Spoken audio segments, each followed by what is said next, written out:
सबसे पहले भगवान भोलेनाथ के चरणों में प्रणाम करती हूँ, मेरा प्रणाम स्वीकार हो। आदिशक्ति माँ भवानी गौरा के चरणों में प्रणाम करती हूँ, मेरा प्रणाम स्वीकार हो। सभी देवी देवताओं के चरणों में प्रणाम करती हूँ, मेरा प्रणाम स्वीकार हो। आप सभी गुरु भाई गुरु बहनों के चरणों में प्रणाम करती हूँ, मेरा प्रणाम स्वीकार हो। गुरु भाई गुरु बहनों, कोई भी कहानी हो, महादेव की कोई भी चर्चा हो, भगवान की कोई भी चर्चा हो, इसको आधा अधूरा नहीं सुनना चाहिए। आधा अधूरा सुनने से भगवान का अपमान तो होता ही है, साथ में हमको कोई ज्ञान नहीं प्राप्त होता। तो कहानी को पूरा देखना चाहिए। और अगर जो आप लोगों को कहानी अच्छी लगे, वीडियो अच्छी लगे तो लाइक करिए, शेयर करिए। चैनल पे नए हैं तो सब्सक्राइब करिए। कमेंट में महादेव का नाम जरूर लिखिए। महादेव का नाम लिखने से, बोलने से सारे कष्ट दूर हो जाते हैं। तो महादेव का नाम जरूर लिखिए। और गुरु भाई गुरु बहनों, कुछ गुरु भाई कमेंट किए हैं, कुछ गुरु बहन कमेंट किए हैं। इस कहानी के लास्ट में मैं उनका नाम शिव गुरु के चरणों में अर्जी लगाऊंगी कि हे महादेव, इन पे दया दृष्टि बनाए रखिए। तो कहानी को अंत तक देखिएगा। आज की कहानी गुरु भाई गुरु बहनों चतुराई पे है कि कैसे चतुर व्यक्ति अगर जो निर्धन भी है, बुद्धिमान है, तो उसका समय भगवान बहुत अच्छे से काटते हैं।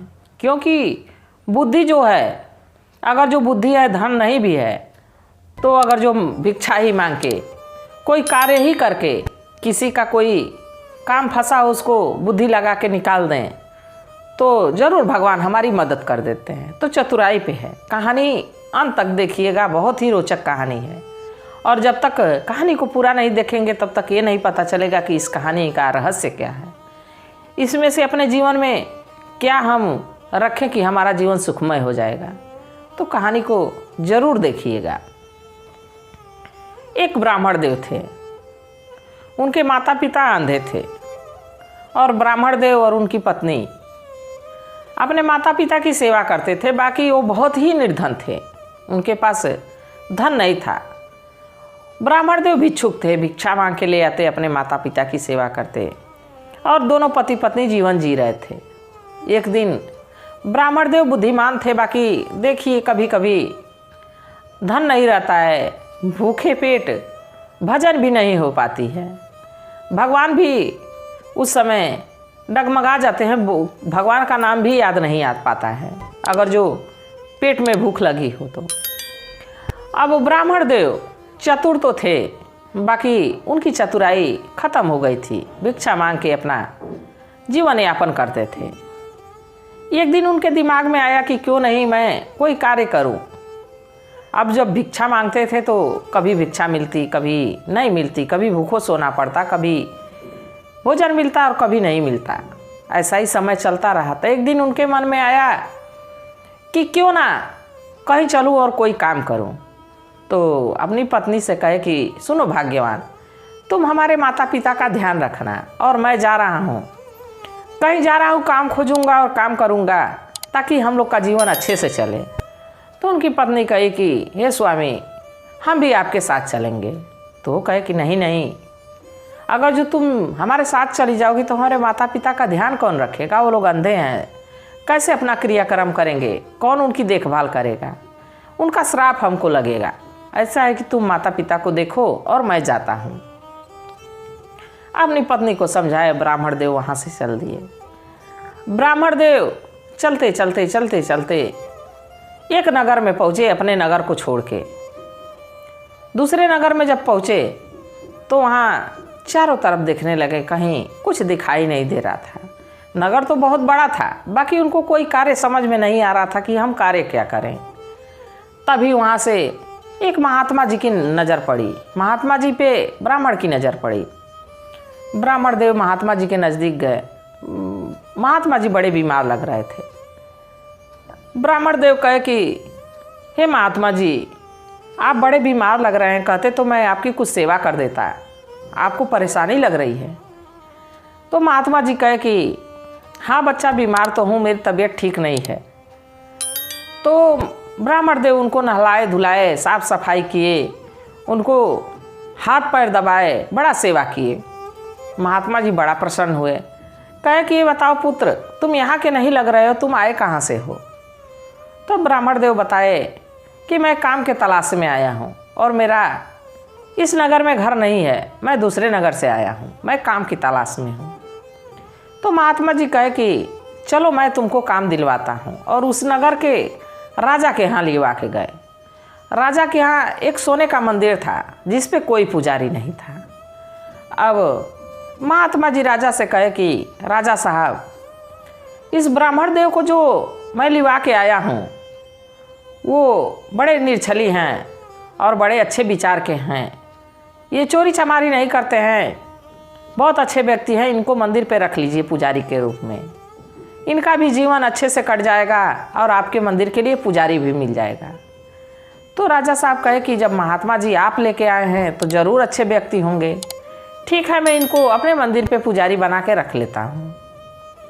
अब ब्राह्मण देव को गए तो कुछ दिन हो गए, वहाँ पुजारी के रूप में मंदिर पे रहने लगे। बाकी इधर ब्राह्मण देव की पत्नी असहाय हो गई, पति का कोई चिट्ठी पत्री नहीं आया, कोई खोज खबर नहीं आई। अब वो बड़ी परेशान रहने लगी। इधर सास ससुर अंधे, सब बातों को लेके उनकी पत्नी बड़ी परेशान थी। एक दिन अपने सास ससुर से कहीं कि माताजी पिताजी, मैं जाना चाहती हूँ खोजने आपके पुत्र को कि कहाँ चले गए, और आज तक कोई चिट्ठी पत्री कोई खबर नहीं आई। तो उनके माता पिता कहे कि ठीक है बेटी तुम जाओ खोजने। और ब्राह्मण देव की पत्नी ब्राह्मण देव को खोजने निकल गई। गुरु भाई गुरु बहनों खोजते खोजते उसी नगर में जा पहुँची जहाँ ब्राह्मण देव थे। ब्राह्मण देव मंदिर पे बैठे हुए थे, तभी उनकी नज़र अपनी पत्नी पे पड़ी। तो सोचे कि ये तो हमारे माता पिता को छोड़ के यहाँ कैसे चली आई। उनको आवाज़ दिए ब्राह्मण देव की पत्नी दौड़ के अपने पति के पास गई और रोने लगी, कहीं कि आप तो छोड़ के चले आए और खोज खबर नहीं लिए कि आपके माता पिता कैसे हैं और हम कैसे हैं, आप तो यहाँ आके और ठाट बाट से रह रहे हैं। तो ब्राह्मण देव कहे कि मैं काम के तलाश में आया हूँ, अब काम मिला है, अब मैं कोई ना कोई खबर तुमको ज़रूर भेजा रहता, रुपए पैसे ज़रूर भेजा रहता, मिला रहता। तो तुम क्यों माता पिता को छोड़ के चली आई हो, तुम लौट जाओ। वो कहने लगी नहीं नहीं अब मैं लौट के नहीं जाऊंगी। तो ब्राह्मण देव कहे कि नहीं नहीं भाग्यवान, तुम कुछ पैसे ले लो और लेके यहाँ से लौट जाओ। तो उनकी पत्नी कहे कि नहीं मैं नहीं लौटूंगी। तो कहे कि ठीक है नहीं अगर जो लौटोगी तो ऐसा है कि मैं एक पत्र लिख के दे रहा हूँ, इसको लेके राजा साहब के पास चली जाओ, और राजा साहब इस पत्र को पढ़ने के बाद तुमको 1 लाख रकम देंगे, 1 लाख मुहरे देंगे, उसको लेके तुम घर लौट जाना, धन दौलत रहेगा तो सब सुख सुविधा रहेगी। तो उनकी पत्नी कहीं कि ठीक है। तो देखिए जैसा कि मैं बताई हूँ ब्राह्मण देव बहुत चतुर थे, बाकी भूख के कारण निर्धनता के कारण सारी चतुराई ख़त्म हो गई थी। बाकी जब उनको काम मिल गया तो उनका बुद्धि विवेक जगने लगा, और वो पत्र में क्या लिखे, 3 बातें लिखे।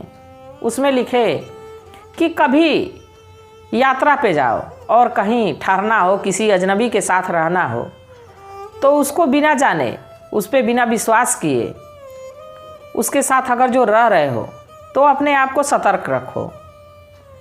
और दूसरी बात लिखे कि अगर जो किसी चीज़ की ज़रूरत हो और वो सामान अगर जो कोई और मांग रहा हो तो बिना जाने बिना परखे उसको कोई सामान दे नहीं देना चाहिए, नहीं तो उस सामान का वो दुरुपयोग करेगा, कहाँ उसको यूज करेगा ये हम नहीं जानते हैं। तो बिना जांचे परखे कोई सामान किसी को नहीं दे देना चाहिए।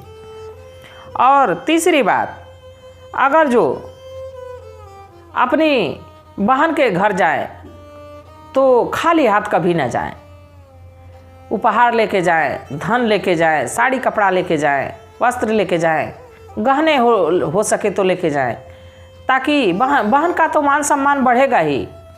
और अगर जो हम निर्धनता के हालत में जाते हैं, अच्छे हालात से नहीं जाते हैं, कुछ लेके नहीं जाते हैं, तो उस समय बहन भी पहचानने से इनकार कर देती है कि ये हमारा भाई है। तो अगर जो हमारी बहन शादीशुदा है तो उसके घर उपहार ले ही के जाना चाहिए। और एक बात और कहे कि अगर जो किसी व्यक्ति को कोई कार्य करना हो तो खुद करे, ये नहीं कि किसी और पर निर्भर हो जाए, खुद ही करे और मेहनत लगन से और पूरी निष्ठा से पूरी ताकत लगा के करे। उस पत्र में लिखे थे। अब वो पत्र लेके दे दी अपनी पत्नी को। पत्नी लेके राजा के पास गई। राजा जब ये सारी बातें पढ़े तो उनके समझ में आया नहीं। राजा उतने बुद्धिमान नहीं थे जितने बुद्धिमान की ब्राह्मण देव थे। राजा कहे कि ऐसा एक पत्र को लेकर चली जाओ, हमारे नगर से निकल जाओ, नहीं तो अभी तुमको बंदी बना दिया जाएगा और 10 कोड़े लगवाऊंगा। अब ब्राह्मण की पत्नी परेशान कि ये तो पतिदेव हमारे कहे थे कि वो हमको 1 लाख मुहरे देंगे और यहाँ ये कह रहे हैं कि हम 10 कोड़े लगवाएंगे, तुमको कारावास दे देंगे। अब वहाँ से वो निकल गई। अब महल से निकल ही रही थी कि तुरंत उनसे राजकुमार मिल गए।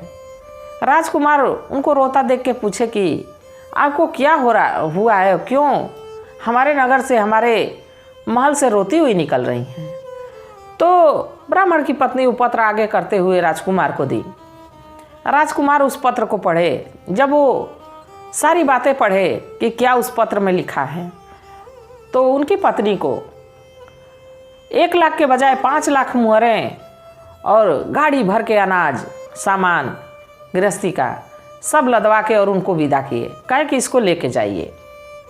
ब्राह्मण देव की पत्नी तो इतना धन पाके, सब कुछ पाके बड़ा प्रसन्न थी और अपने सास ससुर के पास लौट गई।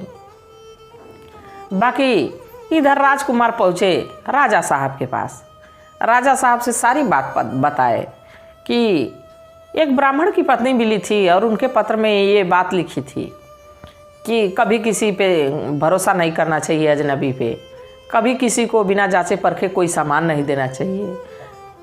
बहन के घर जाएं तो उपहार ले ही के जाएं, नहीं तो बहन नहीं पहचानती है। और ये भी लिखा था कि कभी कोई कार्य करें तो मेहनत से करें, लगन से करें, पूरी जिम्मेदारी के साथ, पूरे ताकत के साथ करें। तो मैं ये पत्र पढ़ा हूँ तो मैं उसको 5 लाख मुहरे और खूब 1 गाड़ी उसको अनाज पानी दे के उसकी विदा किया हूँ। राजा कहे कि इस तरह तो तुम मेरा पूरा राज्य ही बर्बाद कर दोगे। तुम राज्य चलाने के योग्य नहीं हो, तुम हमारे उत्तराधिकारी नहीं बन सकते। जैसे तुम उसको इस देश से विदा किए हो वैसे ही तुम हमारे देश से निकल जाओ, हमारे राज्य से निकल जाओ, नहीं तो हमारे हाथों से तुम्हारा मर्डर हो जाएगा, तुमको मार डालूंगा, काट डालूंगा। तुम हमारे राज्य से निकल जाओ। अगर जो हमारे पुत्र नहीं होते तो आज यहाँ हमारी तलवार तुम्हारे मुंडी को काट चुकी होती। तुम हमारे राज्य से निकल जाओ। राजा का पुत्र राजकुमार जो था सोचा कि इतनी बढ़िया बात उसमें लिखी थी पत्र में, पिताजी हमको देश निकाला दे रहे हैं। वो भी पिता की आज्ञा मान के और राजकुमार वहाँ से निकल गए। अब राजकुमार गुरु भाई गुरु बहनों अपने राज्य से निकल गए, घोड़े पे बैठे और निकल गए। जाते जाते जाते जाते अपना नगर जैसे पार किए, उनको एक जंगल मिला। जंगल में देखे तो अंधेरा हो रहा है, एक कुटिया दिख रही है। तो सोचे कि रात बिताने के लिए यहाँ आसरा लेना सही होगा। लग रहा है कि यहाँ कोई ना कोई व्यक्ति जरूर होगा। और वो झोपड़ी के पास पहुँचे तो उसमें एक लड़की और एक उसके पिता, 2 लोग वहाँ थे। तो राजकुमार कहे कि आज रात मैं आप लोगों के यहाँ रुकना चाहता हूँ, क्योंकि रात हो गई है, जंगल है, मैं जाऊँगा कहाँ। तो वो व्यक्ति कहा कि ठीक है, आप रुक जाइए हमारे यहाँ।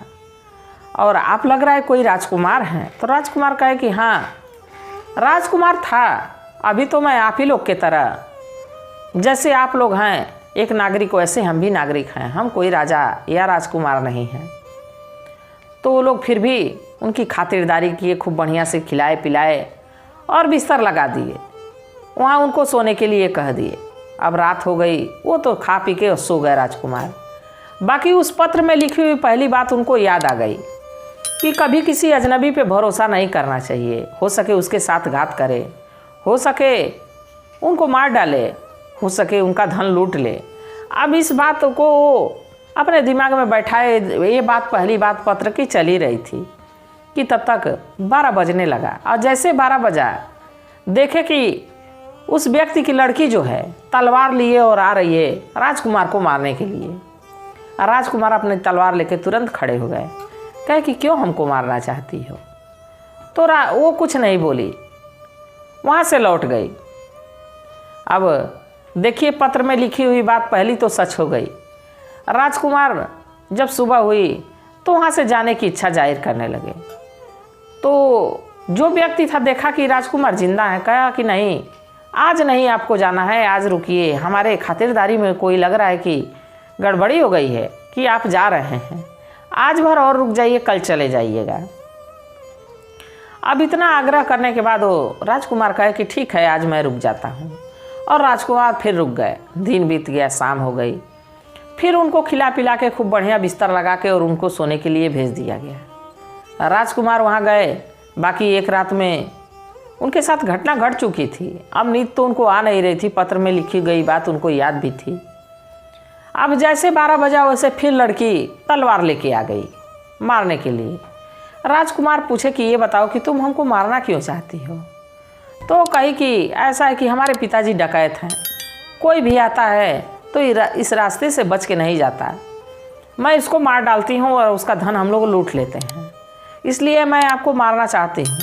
अगर जो मैं आपको नहीं मारूंगी तो कल पिताजी हमको मार देंगे। राजकुमार कहे कि ऐसा है कि तुम हमारे साथ चलो, यहाँ से चला जाए। तो वो लड़की भी तैयार हो गई, क्योंकि वो मारना नहीं चाहती थी, अब किसी को मारना नहीं चाहती थी। राजकुमार और लड़की घोड़े पे सवार हुए और वहाँ से निकल गए। वहाँ से राजकुमार घोड़ा दौड़ाए और दूसरे राज्य में पहुँचे जहाँ उनका मित्र राजा था। उसके यहाँ पहुँचे, सारी घटना सारी बात बताए कि देखो भाई, हमारे साथ ये हुआ है। अब वो 2-4 दिन वहाँ ठहरे। अब इतने में राजा साहब से प्रस्ताव रखे उस डकैत की बेटी का विवाह कराने के लिए। राजा साहब मान गए, क्योंकि डकैत की पुत्री जो थी बड़ी सुंदर थी, सुशील थी। वो राजा तैयार हो गए और वहीं उन लोग का विवाह हो गया। जब विवाह हो गया तो राजकुमार कहे कि मित्र, अब हमको जाना चाहिए, अब यहाँ रुकना हमारे लिए उचित नहीं है, क्योंकि यहाँ जिसको मैं बहन बनाया हूँ उसका विवाह मैं तुम्हारे साथ करवा दिया, अब यहाँ से मैं जाऊँगा। तो राजा कहे कि ठीक है, तुम जाओ, बाकी मैं उपहार कुछ देना चाहता हूँ। तो राजकुमार कहे कि हम उपहार का क्या करेंगे, हमको तो देश निकाला हुआ है, अब कहीं हम जाएंगे, कुछ काम धाम करेंगे और अपना जीवन काटेंगे। तो राजा कहे नहीं नहीं, बिना उपहार दिए हम जाने नहीं देंगे। और राजा कुछ हाथी घोड़े, कुछ हीरे जवाहरात और कुछ सामान उनको गाड़ी पे लदवा दिए और कहे कि ये लेके जाना है। अब राजकुमार कहे कि ठीक है, उसको लेके और निकल गए। वहाँ से चलते चलते चलते चलते एक दूसरे राज्य में पहुँचे। जब दूसरे राज्य में पहुँचे तो वहाँ पता चला कि यहाँ का जो राजा है उनकी एक राजकुमारी है और उनका विवाह नहीं हुआ है। और जो भी लड़का देखा जाता है उनसे विवाह करने के लिए, जिस लड़के का भी विवाह उससे होता है, वो लड़का पहली रात ही मर जाता है। तो वो राजकुमार कहे कि ऐसा है कि हम उस राजकुमारी से विवाह करने के लिए तैयार हैं। तो अब वो सोचे कि जब मरना ही है तो क्यों ना इस लड़की से, इस राजकुमारी से विवाह करके और मैं मर जाऊं, क्योंकि वो अगर जो हमको मरना ही है तो क्यों ना मैं शादी करके मरूं। राजा तैयार हो गए। वो एक व्यक्ति से कहे कि हमको ले चलो और मैं राजकुमारी से विवाह करना चाहता हूँ। अब उस गांव का, उस नगर का वो लास्ट व्यक्ति था जिससे राजकुमारी का विवाह होना था। वो बड़ा प्रसन्न हुआ कि कम से कम ये कहाँ से राजकुमार आया है और राजकुमारी से विवाह करेगा। चलो एक दिन तो हमको जीवन मिला, आज ये शादी करेगा तो इसकी मृत्यु हो जाएगी, एक दिन मैं जी लूँगा, इसके बाद तो मेरा नंबर आएगा। क्योंकि उस नगर के सारे लोग मर चुके थे। जो भी राजकुमारी से विवाह करने जाता वो पहली रात ही मर जाता। अब वो व्यक्ति खुशी खुशी राजकुमार को राजा साहब के सामने लेके गया कि ये राजकुमार राजकुमारी से विवाह करना चाहते हैं। तो राजा कहे कि ठीक है, विवाह करिएगा, बाकी इससे पहले पहली रात आपको मेरे यहाँ मेरा खातिर भाव स्वीकार करिए और हमारे राजकुमारी के साथ समय बिताइए, इसके बाद अगले दिन आपका विवाह कर दिया जाएगा। अब राजकुमार शाम को खूब बढ़िया से खिलाया पिलाया गया। राजकुमार और राजकुमारी का एक ही जगह पे बिस्तर लगा दिया गया, एक पलंग राजकुमारी के लिए और एक पलंग उस राजकुमार के लिए। दोनों लोग अपने अपने बिस्तर पर सो गए। अब देखिए राजकुमार को उस पत्र में लिखी गई ये बात याद आ गई कि कहीं किसी पे भी भरोसा नहीं करना चाहिए, और तो और अगर जो कोई दिक्कत परेशानी हो और किसी को अगर जो किसी सामान की ज़रूरत हो तो बिना जांचे परखे उसको देना नहीं चाहिए। आज हम बिना जांचे परखे अपना जीवन किसी के लिए समर्पित करने जा रहे हैं। तो अभी ये बात उनके मन में बार बार चल रही थी और उनको नींद नहीं आ रही थी। वो सोए हुए थे और राजकुमारी तो सो गई थी। जैसे 12 बजा गुरु भाई गुरु बहनों, वैसे ही रानी के नाक से 2 सांप निकले और सांप निकल के राजकुमार को डसने के लिए उनके तरफ मुंह घुमाए ही तब तक राजकुमार की नज़र उन सांपों पर पड़ गई और तुरंत तलवार उठाए और सांपों के टुकड़े कर दिए पूरी ताकत के साथ। उस पत्र में लिखा था वो बात उनको याद थी कि अगर जो कोई कार्य करना हो तो खुद करें और पूरी मेहनत से, पूरी लगन से और पूरी ताकत लगा के करें। ये बात उनको याद थी और पूरी ताकत के साथ तलवार उठाए और उन सांपों को काट दिए और फिर अपने बिस्तर पे अपने पलंग पे सो गए। इधर राजकुमारी सोई हैं, उधर राजकुमार सोए हैं। जैसे सुबह हुई, सूर्योदय हुआ, राजकुमारी भी जीवित थी और राजकुमार भी जीवित थे। अब ये बात पूरे राज्य में आग की तरह फैल गई कि जो व्यक्ति राजकुमारी से विवाह करने के लिए जो राजकुमार आए थे वो जीवित हैं, आज नहीं मरे। जब राजा साहब आए तो देखे कि 2 सांप कटे हुए पड़े हैं, तो सारी बात राजकुमार बताए। कहे कि ये जो सर्प थे ये रानी के नाक से निकलते थे और जो व्यक्ति उनसे विवाह करने आता था उसको डस लेते थे और वो मर जाता था। आज इन लोगों का सामना हमसे हो गया है और मैं ऐसे चतुर व्यक्ति का पत्र पढ़ा था जिसमें सारी बातें लिखी थी, तभी आज मैं जीवित हूँ। राजा साहब बड़ा प्रसन्न हुए और बड़े प्रसन्नता के साथ अपनी बेटी का विवाह राजकुमार से करवा दिए। अब राजकुमार से विवाह तो हो गया, बाकी राजकुमार अब अपने देश वापस लौटने की इच्छा जाहिर करने लगे। राजा कहे कि नहीं नहीं बेटा, आप यहीं रह जाओ, हमारी कोई संतान नहीं है, बस एक ही बेटी थी, सारा राज्य आपका है। तो राजकुमार कहे कि नहीं, पहले मुझे अपने देश लौटना है, अपने देश जाना है और पिताजी को बताना है कि मेरा विवाह एक राज्य के राजा की पुत्री से हो गया है, हमको बताना है, इसलिए मैं अपनी पत्नी को लेके जाना चाहता हूँ। राजा कहे कि ठीक है, आप जाइए, जाना चाहते हैं तो। अब राजा साहब कहे कि अपने भेष में नहीं चला जाएगा, हम लोग एक आम व्यक्ति की तरह कपड़े लत्ते पहन के चलेंगे, नहीं तो रास्ते में बहुत से खतरे आएंगे। और वहाँ से जैसे आम व्यक्ति रहते हैं वैसे कपड़े पहन लिए और वहाँ से दोनों लोग खाली हाथ चल दिए। जब खाली हाथ चल दिए तो रास्ते में जिस बहन का विवाह उस राजा से करवाए थे उसके यहाँ पहुँचे। अब हाथ तो बिल्कुल खाली था और सिंपल कपड़े पहने हुए थे। एक दास दासी से कहे कि जाके कह दो कि हमारी बहन से कि तुम्हारा भाई आया है। अब वो लोग जाके बताए कि ऐसा है रानी साहिबा की आपका भाई आया है। तो रानी कहीं कि ये बताओ कि हमारे भाई दिखते कैसे हैं और हाथ में लिए क्या हैं। तो दास बताए कि वो फटा टूटा कपड़ा पहने हैं और हाथ में कुछ नहीं लिए हैं। तो कही कि वो हमारे भाई हो नहीं सकते, क्योंकि हमारे भाई आएंगे तो बिना उपहार लिए नहीं आएंगे और वो तो राजकुमार है, राजाओं का वस्त्र पहन के आएंगे। तब उस पत्र में लिखी गई राजकुमार को जब दास आके बताए कि आप उनके भाई नहीं हैं, वो पहचान नहीं रही हैं आपको, तब राजकुमार को उस बात का ज्ञात हुआ कि पत्र में लिखा गया था कि अपने बहन के घर जाओ तो उपहार लेके जाओ, खाली हाथ ना जाओ, हमारी बहन नहीं पहचानी। अब वहाँ से निकले और अपने राज्य के लिए पहुँचे। जब राज्य में पहुँचे तो अपने पिताजी के पास पहुँचे, उस हालात में फटे टूटे कपड़ों में अपनी पत्नी के साथ पहुँचे।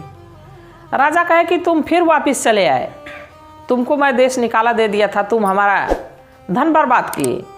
वो कहा कि मैं धन नहीं बर्बाद किया हूँ पिताजी, और जितना धन मैं बर्बाद किया था उसके कई गुना वापस आके और हमको मिला है, क्योंकि उस ब्राह्मण की पत्नी को मैं दान दिया था और उससे कई गुना ज़्यादा हमको मिला है। मैं एक राज्य का राजा बन गया हूँ और राजकुमारी से मेरा विवाह हो गया है, जो हमारे साथ हमारी पत्नी है उस देश की राजकुमारी हैं। तो और देखिए, मैं उसी पत्र की वजह से आज जीवित हूँ। नहीं तो अगर जो मान लीजिए आप हमको व्यापार करने के लिए कहीं भेजते और वो बुद्धि हमारे पास नहीं रहती, तो हो सके कोई हमको ठग लेता, कोई हमको मार देता। बाकी आज उस पत्र के वजह से जीवित हूँ। हमारे पे एक डकैत ने मारना चाहा, हमको जान से मारना चाहा, तो उस पत्र के वजह से मैं बच गया और मैं फिर गया। तो इन राजकुमारी के विवाह करने से पहले सांप हमको डस के मार दिए रहते। बाकी उसी पत्र की वजह से आज मैं जीवित आपके सामने खड़ा हूँ। अब राजा को अपने किए पे बड़ा पछतावा हुआ। अपने पुत्र से कहे कि पुत्र हमको माफ़ कर दो।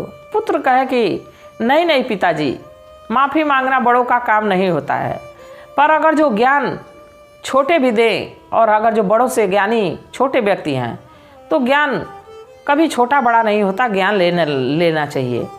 अब राजा को ये लगता था कि ये कहाँ एक औरत और हमको ज्ञान देने चली है। बाकी उनको ये नहीं पता था कि ये ज्ञान कहीं ना कहीं काम आ जाएगा। तो गुरु भाई गुरु बहनों, देखिए जैसे राजकुमार अपने चतुराई से बच के चले आए एक पत्र की वजह से, एक ब्राह्मण के पत्र की वजह से, वैसे ही अपने पे संयम रखना चाहिए। किसी पे विश्वास भरोसा ऐसे ही नहीं कर लेना चाहिए। अगर जो विश्वास भरोसा कर रहे हैं तो अपने आप को मजबूत रखें किसी आने वाले खतरे से पहले, कि अगर जो मजबूत रहेंगे तो खतरा आता भी है तो टल जाएगा। और कहानी कैसी थी गुरु भाई गुरु बहनों, ज़रूर बताइए। इसी कामना के साथ गुरु भाई गुरु बहनों, कहानी कैसी थी ज़रूर बताइएगा। हर हर महादेव।